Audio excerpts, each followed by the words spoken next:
Məktəbəqədər və Ümumi Təhsil üzrə Dövlət Agentliyi təhsil müəssisələrində qarşıdan gələn bayram və payız tətili günləri ilə bağlı açıqlama yayıb. Nazirlər Kabinetinin iş və istirahət günlərinin yerlərinin dəyişdirilməsi haqqında qərarına əsasən 8 noyabr Zəfər günü və 9 noyabr Dövlət Bayrağı günü ilə əlaqədar olaraq 6 günlük iş həftəsi ilə fəaliyyət göstərən təhsil müəssisələrində son iş günü 7 noyabr, bayramdan sonra ilk iş günü 11 noyabrdır.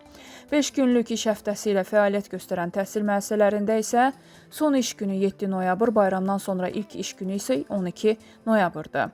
İdarədən bildirilib ki, məktəblərdə 16-20 noyabr tarixləri payız tətilidir. Payız tətilindən sonra ilk dərs günü 21 noyabr tarixinə təsadüf edəcək.